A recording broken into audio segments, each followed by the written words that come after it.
काही नाती बांधली जातात धाग्यांनी, काही नाती बनतात रंगांनी, पण जी नाती तयार होतात धागे आणि रंगांनी, आम्ही आहोत तुमच्या सोबत ती नाती अविस्मरणीय बनवण्यासाठी. श्री वरसिद्धी शॉपिंग मॉल तुमचे स्वागत करीत आहे. तुमच्या आयुष्यातील सर्वात सोनेरी नात्याचा सण साजरा करा आमच्या सोबत. या आमच्या वेडिंग कलेक्शन मधून निवडा, जिथे प्रत्येक मजल्यावर काहीतरी वेगळं तुमची वाट पाहत आहे. महिलांसाठी wedding saris, ethnic wear, lehenga आणि ladies wear, churidar, kurtis, western wear. पुरुषांसाठी सूटिंग, शर्टिंग, एथनिक वेअर आणि फॉर्मल वेअर, कॅज्युअल वेअर. बालकांसाठी वेडिंग ड्रेसेस, एथनिक वेअर आणि कॅज्युअल वेअर. तर या श्री वरसिद्धीचे कुटुंब तुमच्या कुटुंबाची वाट पाहत आहे. Shri Varasiddhi shopping mall, Azad garden जवळ, कस्तूरबा रोड, चंद्रपुर. आप देख रहे हैं पार्थशर समाचार, सत्य परमो धर्म. प्रत्येक गुणवंत विद्यार्थी को समाज से जुड़ना चाहिए. ये देश में अपना और वैकल्पिक रूप से चले का नाम रोशन करें. पीढ़ीगत कल्याण शिक्षा से होता है. आज प्रतिस्पर्धा का युग है और यदि आप इसमें टिके रहना चाहते हैं तो प्रयास करते रहें. विधायक किशोर जोरगेवार ने कहा कि भाग्य या परिस्थितियों को दोष दिए बिना प्रयासशील बने और सफलता के शिखर पर पहुंचे. Young Chanda brigade education alliance की ओर से प्रदर्शनी सांस्कृतिक भवन में गुणवंत छात्र सम्मान समारोह का आयोजन किया गया. वो इसी मौके पर बोल रहे थे. चंद्रपुर के collector doctor Vinay Gowda, Sarvodaya Shiksha board की अध्यक्षा Sudha Potdukhe, professor Rajesh Ingole, Rotary Club के अध्यक्ष अजय जायसवाल, चंद्रपुर के पहले शिव छत्रपति पुरस्कार विजेता राजेश नायडू, पूर्व महापौर डॉक्टर सुरेश महाकुलकर, सेवादल अध्यक्ष सूर्यकांत खनके, सरदार पटेल कॉलेज के प्राचार्य Pramod Katkar, social work college के professor doctor Jayesh Chakraborty, social work college के professor doctor Jayesh Chakraborty, young Chanda brigade जिला महानगर अध्यक्ष पंकज गुप्ता, महिला शहर संघ की वंदना हटगावकर और मंच पर अन्य गणमान्य व्यक्ति उपस्थित थे. इस दौरान विधायक जोरगेवार ने कहा कि उन्होंने शिक्षा के क्षेत्र में बेहतरीन काम करने का संकल्प लिया. छात्रों के सफल होने की उम्मीद करते हुए उन्हें सही सुविधाएं प्रदान करना हमारी जिम्मेदारी है. इसलिए हमने इस दिशा में प्रयास शुरू कर दिए हैं. हम निर्वाचन क्षेत्र में 11 अध्ययन तैयार कर चुके हैं. आज विद्वानों का काम शुरू हो गया है. इसमें 1 लाख पुस्तकों की क्षमता वाली पवित्र दीक्षा भूमि पर तैयार की जा रही पाठ्यपुस्तक भी शामिल है. उन्होंने इस समय कहा कि वो उन शिक्षण संस्थानों को मजबूत करने के लिए भी काम कर रहे हैं जहां मध्यम वर्गीय परिवारों के बच्चे पढ़ रहे हैं. जहां उन्होंने गुणवंत विद्यार्थियों को सम्मानित किया. ये पुरस्कार आपकी सफलता की पहचान है. ये वही घटना है जो हमारे जीवन को दिशा देती है. आज से हमारे जीवन की एक नई दिशा होगी. इसलिए आपको किसी विशेषज्ञ का मार्गदर्शन लेकर सही निर्णय लेना चाहिए जो रुचिकर हो. इस समय हम उस क्षेत्र का चयन सावधानी से करने का आह्वान कर रहे हैं. कार्यक्रम के दौरान किशोर जोरगेवार ने शिक्षा से संबंधित अनेक बड़े बयान दिए. आइए जानते हैं उन्होंने क्या कुछ कहा. माझा नमस्कार. खरं तर दरवर्षी हा उपक्रम आपण घेत असतो, कार्यक्रम घेत असतो. यामागची भूमिका एकच आहे की चंद्रपूरमध्ये जे जे चांगलं आहे त्यांचा सन्मान केला पाहिजे. आणि या विद्यार्थी सत्काराचा कार्यक्रम घेत असताना साधारणतः मी कोणत्याही मंत्र्यांना किंवा इतर पॉलिटिकल लोकांना बोलवत नाही. माझी इच्छा एकच असते, जे IAS IPS झालेले अधिकारी आहे त्यांना बोलवायचं, त्यांच्याकडे पाहून आपल्या चंद्रपूरच्याच विद्यार्थ्यांमध्ये सुद्धा मनामध्ये आलं पाहिजे की एक दिवस मी या ठिकाणी IAS IPS होऊन या ठिकाणी येईन. मला आजही आठवते, चंद्रपूरचे एक विद्यार्थी विपिन इटनकर, ते जिल्हाधिकारी आहेत. नांदेडसारख्या प्रमुख शहरामध्ये पहिल्यांदा त्यांना पोस्टिंग दिली. आणि जेव्हा मी नांदेडला गेलो PRCच्या दौऱ्यामध्ये, त्यांचा मला फोन आला, आमदार साहेब तुम्ही, मी इटनकर जिल्हाधिकारी बोलतो आहे आणि आपण माझ्याकडे चहाला सकाळी यावं. माझ्या मनामध्ये प्रश्न पडला की हे कसं काय. मग त्यांनी सांगितलं की तुम्ही मला एकेकाळी शिक्षण घेण्याच्या करता मदत केली होती आणि मी आज जिल्हाधिकारी कार्यालयामध्ये या ठिकाणी नांदेडला आहे. ही तेव्हा आनंद होतो. त्यांनाही आज आपण या ठिकाणी बोलवलं होतं, परंतु माननीय राष्ट्रपती महोदया गडचिरोलीच्या दौऱ्यावर येत आहे आणि त्याच्या मिटिंगच्या करता म्हणून ते येऊ शकले नाही. आज बोकारे साहेबसुद्धा VC या ठिकाणी येणार होते, त्याच कारणामुळे येऊ शकले नाही. ही त्याच्या मागची भूमिका. एक तर आता परवाच्या दिवशीची एक गोष्ट आहे, मी यवतमाळच्या SP फोन केला. काय मी फोन नाही केला, पाठवलं कोणाला कामासाठी पाठवल्यानंतर तिथे त्यांनी मला फोन रिटर्न केला. ते म्हणायला लागले, जोरगावजी मी तुमचा आभारी आहे, तुम्ही जे सांगितलं आहे ते मी काम करून देतो. मला वाटलं थोडं किचकट काम आहे, होणार नाही. मग त्यांनी सांगितलं की तुम्ही UPSCला जेव्हा मी होतो तेव्हा यजुवेंद्र महाजन सरांचं जे व्याख्यान तुम्ही ठेवलं आणि त्यांच्या माध्यमातून जे मला पॉईंट्स मिळाले ती UPSC पास झालो आणि आज मी यवतमाळला SP म्हणून त्या ठिकाणी काम करतोय चंद्रपूरचं. समाज चांगला कोणता? कुणाला वाटेल की जो श्रीमंत आहे तो चांगला, कुणी म्हणेल जो खूप उच्च शिक्षित आहे तो चांगला, कुणी म्हणेल ज्या समाजामध्ये सुंदरता आहे तो चांगला. परंतु माझ्यासारखा समाजामध्ये काम करणारा कार्यकर्ता हे म्हणेल की चांगल्याला चांगलं म्हणण्याची दानत आणि वाईटाला वाईट म्हणण्याची हिंमत असणारा तो समाज चांगला. म्हणून चंद्रपूरचं हे तुम्ही वैभव आहात. तुम्हाला फेलिसिटेट करायचा, तुमचा सन्मान केला जाणार आहे. आणि हा सन्मान करत असताना जिथे जिथे आपला सन्मान होतो तिथे तिथे त्या सन्मानासोबत आपल्यावर एक कर्तव्याची जी जाणीव आहे ती जाणीवसुद्धा करून दिली जाते. तुमचं कर्तव्य आहे, या देशाच्या प्रती तुम्हाला मोठं काम करायचं आहे. आपण केवळ शिक्षण आपल्या रोजगाराशी संबंधित न ठेवता आताच्या काळामध्ये, आता मन की बातमध्ये मोदीजी त्या दिवशी बोलत होते की आता शिक्षण हे केवळ रोजगाराचंही राहिलं ना, तर देशसेवेचं, समाजसेवेची भावना लोकांच्या मनामध्ये मोठ्या प्रमाणामध्ये येत आहे. आणि आज हे तुम्ही हे सगळे विद्यार्थी जे उद्याचं भविष्य समाजामध्ये जाऊन मोठं काम करणार आहात, त्यांनी जिथे कुठे तुम्हाला ॲडमिशन मिळणार आहे. अनेक विद्यार्थ्यांना पाहिलं, मी पालकांना पाहिलं आहे की मार्क्स जर त्याच्या मुलाला 2-4% कमी मिळाले तर त्यांना असं वाटू लागतं की झालं, सगळं संपलं आहे. परंतु असं नाही आहे. जितके बी सेक्रेटरी मी पाहिले, अनेक सेक्रेटरी, अनेक IAS IPS अधिकारी, कधी कधी तर त्यांना अपयश आलेलं आहे. आत्ता डॉक्टर इथे कलेक्टर साहेबांना एक शील्ड दिलेली, त्याच्यावर डॉक्टर लिहिलं आहे. ते म्हणाले मी डॉक्टर नाही, मी तर इंजिनियर आहे. म्हटलं साहेब तुम्ही डॉक्टर व्हाल, तुम्ही ज्या दिवशी PhDची परीक्षा करा द्याल त्या दिवशी तुम्ही डॉक्टर ही तुम्हाला शील्ड लक्षात देईल. शिक्षण हे कधीही न संपणार. म्हणून मी तुम्हाला विनंती करणार आहे की आपण शिक्षण ज्या ठिकाणी आपल्याला, ज्या क्षेत्रामध्ये आपल्याला आवड आहे, परंतु दुर्दैवानं असं होतं की आपण शिक्षण घेत असताना आजकाल कुठेतरी आपण ऐकतो त्या युनिव्हर्सिटी, त्या याचं शाळा कॉलेजच्या विषयीचं, तिथल्या इन्फ्रास्ट्रक्चरचं, तिथल्या ॲडव्हर्टाईजच्या बाबतीत ऐकतो आणि त्या क्षेत्रामध्ये जातो ज्याच्यामध्ये आपल्याला आवड आहे.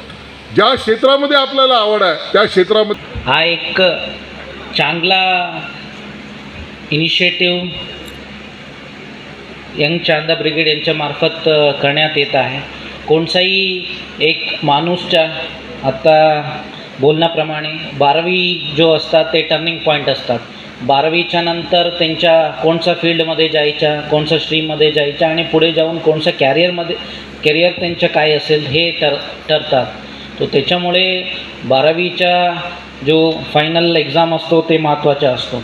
आणि हा सारखा सत्कार समारंभ ठेवून गुणवंत विद्यार्थ्यांना सत्कार करणे, जो चांगला एक्झाममध्ये चांगला मार्क्स आणलेला त्यांना पण एक सत्कार आणि मोटिवेशन मिळतात. आणि बाकी जो लोक आहेत तो त्यांना पण या सत्काराच्या मार्फत मोटिवेशन होईल, ताकी ते पण पूर्ण कष्ट लावून आणि पूर्ण त्यांचा प्रयत्न करून त्यांचा अभ्यास ठेवतील.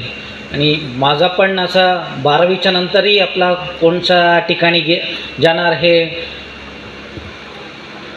ते फाइनलाइज होता. चंद्रपुर का एकमात्र अंतर्राष्ट्रीय पुरस्कार प्राप्त polytechnic college Saumya polytechnic, committed to quality education. कई वर्षों से 100% रिजल्ट की परंपरा जारी. Excellent polytechnic in Chandrapur by MSB TE, SC, ST, NT, VJ, SBC और DT के लिए शासकीय शिष्यवृत्ति अंतर्गत प्रवेश मुफ्त. उसी तरह OBC, ओपन, माइनॉरिटी और EBC के लिए शासकीय शिष्यवृत्ति अंतर्गत 50% छूट. विद्यार्थियों के लिए भव्य laboratory, library, computer lab, gym, canteen, AC hostel, swimming pool, खुला मैदान, बस सर्विस और भरपूर स्पोर्ट्स तथा cultural activities. So take admission today in 3 years engineering diploma course. Department of Civil Engineering, Department of Computer Science and Engineering, Department of Electrical Engineering, Department of Electronics and Telecommunication Engineering, Department of Mechanical Engineering, Department of Mining and Mine Surveying Engineering. इसके अलावा BSNL, Mahavitaran, Tata और अन्य प्रतिष्ठित संस्थानों में placement. Saumya group of institutes, a venture of Maharashtra Shikshan Prasarak Mandal, Akashvani road, Wadgaon, Chandrapur. MSPM group, Maharashtra Shikshan Prasarak मंडळ, 5 CBSE आणि state board शाळा, 1 कनिष्ठ महाविद्यालय, 1 polytechnic college, 1 Ayurvedic medical college आणि nursing home, 1 D pharm college, 4 ITI college, 1 Somaiya film आणि 1 24 फ्रेम फिल्म स्टुडिओ, 250 शिक्षक आणि 300 सपोर्ट स्टाफचा मोठा कर्मचारी वर्ग, 28 वर्षांपासून 30,000 विद्यार्थ्यांना त्यांचे उज्ज्वल करिअर करण्यासाठी सुविधा उपलब्ध करून देत आहे. हे शक्य झाले आहे आयकॉन ऑफ महाराष्ट्र एज्युकेशन आणि MSPM group chairman Shri PS Ambatkar यांच्या दूरदर्शी नेतृत्वामुळे. Hard work and perseverance with the genuine and logical approach always gets you to your dream position. This is my experience and I motivate my students for the same. आणि icon of Vidarbha education आणि MSPM ग्रुपचे उपाध्यक्ष श्री पियुष आंबटकर यांच्या भविष्यवादी व्हिजनमुळे. आव्हानात्मक भविष्यासाठी सज्ज होण्यासाठी विद्यार्थ्यांना अत्याधुनिक तंत्रज्ञान आणि सुविधा मिळाल्या पाहिजे, हीच माझी दृष्टी आहे. तसेच व्यवस्थापनातील सर्वात प्रेरणादायी महिला सौ अंकिता पियुष आंबटकर यांच्यासोबत. योग्य वेळी, योग्य ठिकाणी, योग्य गोष्टी ठेवण्यावर माझा विश्वास आहे.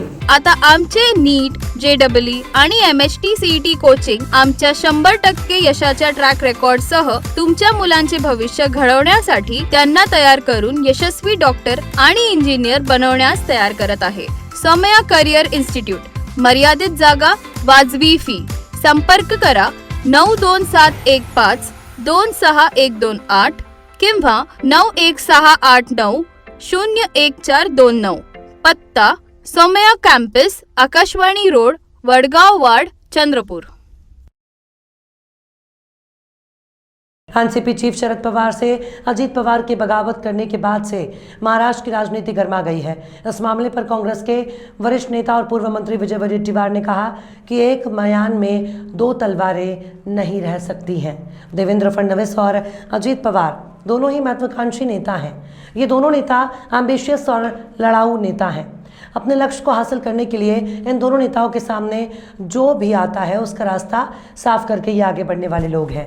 विजय वडेट्टीवार ने कहा कि कांग्रेस की जो भूमिका पहले थी वही भूमिका आज भी है. कांग्रेस भाजपा की विचारधारा से लड़ती रहेगी, चाहे अच्छे दिन हो या फिर बुरे दिन. उन्होंने कहा कि कांग्रेस सत्ता में आए या ना आए, लेकिन कांग्रेस भाजपा की विचारधारा के खिलाफ लड़ाई जारी रखेगी. महाराष्ट्र के सियासी घटनाक्रम का जिक्र करते हुए पूर्व मंत्री ने कहा कि कोई बड़ी बात नहीं है, ये कई सालों से चल रहा है, इसलिए ये होना ही था, अपेक्षित था. कुछ लोग सत्ता के बगैर नहीं रह सकते हैं, कुछ लोगों को सत्ता चाहिए. कुछ लोग डर के मारे भी इसमें शामिल हुए हैं. ये सरकार स्थिर नहीं थी, सरकार में स्थिरता लाने के लिए ये प्रयोग किया गया. उन्होंने अजीत पवार पर टिप्पणी करते हुए कहा कि एक म्यान में 2 तलवारें नहीं रह सकती हैं. एक म्यान में 2 तलवारों का परिणाम होगा कि या तो म्यान फट जाएगी या फिर दोनों तलवारें आपस में लड़ेंगी.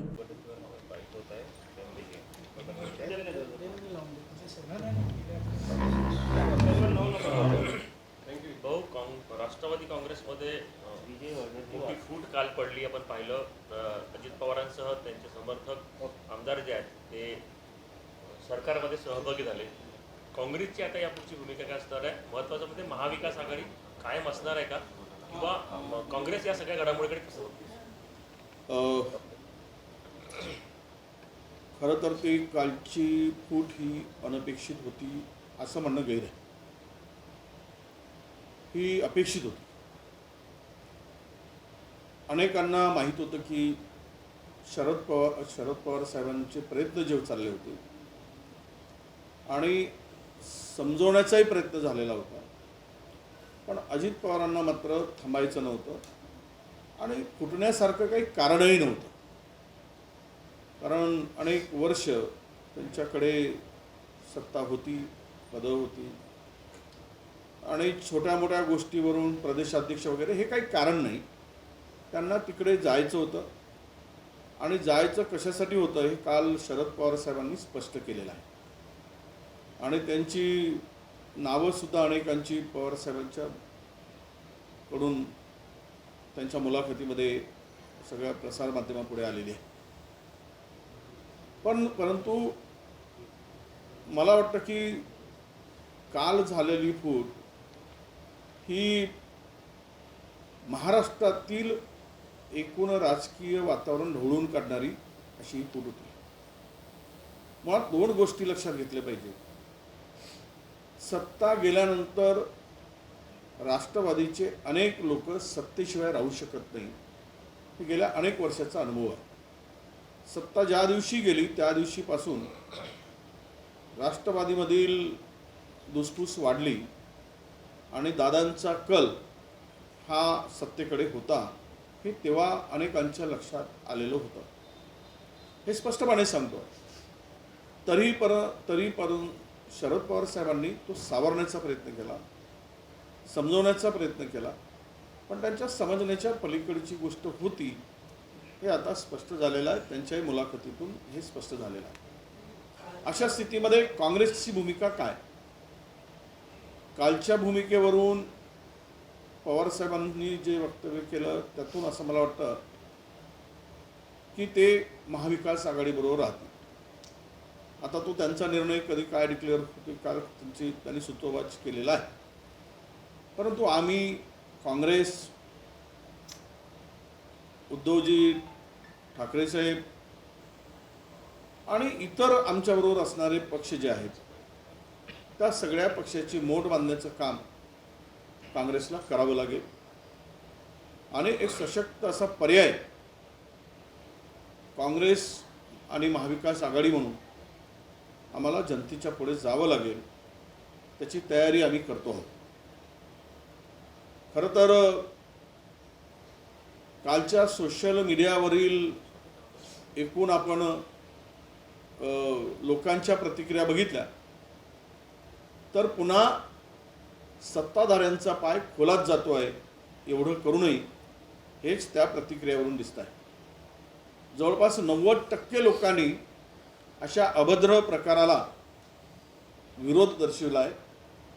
काही तर अत्यंत गलिच्छ असे कॉमेंट्स त्या सोशल मीडियावर आपल्याला दिसत आहेत. जनतेचा कल आजकाल सोशल मीडियाच्या माध्यमातून आपल्याला लक्षात येतो आणि तो कल असा दिसतो की कितीही आटापिटा झाला तरी सत्ताधाऱ्यांच्या विरुद्ध प्रचंड रोष जनतेचा आहे. कारण मूलभूत प्रश्न बाजूला गेले आणि ते प्रश्न घेऊन आता आमची महाविकास आघाडी रस्त्यावर येणार. त्यामध्ये महागाईचा विषय असेल, बेरोजगारांचा विषय असेल आणि एकूणच जो काही जातीयवाद, दंगली या सगळ्या विषयाला बाजूला सारण्याचं काम अलीकडे झालेलं होतं. आणि हे सगळं राज्यात अस्थिरता आणून मजबूत होता येईल का ही चाचपणी सत्ताधाऱ्यांनी केली होती. परंतु त्यामध्येही त्यांना अनेक ठिकाणी जातीय तेढ निर्माण झाल्यानंतर सुद्धा यश आलं नाही किंवा अपेक्षित यश त्यांना दिसलं नाही म्हणून हा प्रयोग केला. हा प्रयोग करत असताना माझा स्पष्टपणे मला जे दिसतंय ते सांगतो तुम्हाला. महाराष्ट्रातील जनतेलाही कदाचित लक्षात येईल की हे शिंदे म्हणून मुख्यमंत्री महोदयांचं हे शेवटचं अधिवेशन कदाचित असेल. कारण सर्वोच्च न्यायालयाच्या निर्णयाप्रमाणे अधिक काळ अध्यक्षांना आपला निर्णय थांबवता येणार नाही आणि म्हणून ती पुढची तयारी भारतीय जनता पक्षाने आत्ता केलेली आहे. सरकारला सुरक्षित करण्याचं काम येणारा धोका लक्षात घेऊन केलेला आहे आणि हे वगैरे पुढचा 13-14ला वगैरे मंत्रिमंडळाचा विस्तार वगैरे यामध्ये काही तथ्य नाही. करायचं होतं तर काल पण सगळ्यांचा विस्तार एकत्र केला असता, पण ते होणं शक्य नाही. कारण पुन्हा विस्तार केला तर मोठा उद्रेक. आत्ताच कालचे चेहरे अनेकांचे म्हणजे असं वाटत होतं की काय करून बसलो आणि सगळ्यांचे चेहरे पाहिल्यानंतर मला दिसत होतं की हे तर आमची फसगतच झाली की काय अशा अनेकांच्या चेहऱ्यावर दिसलं.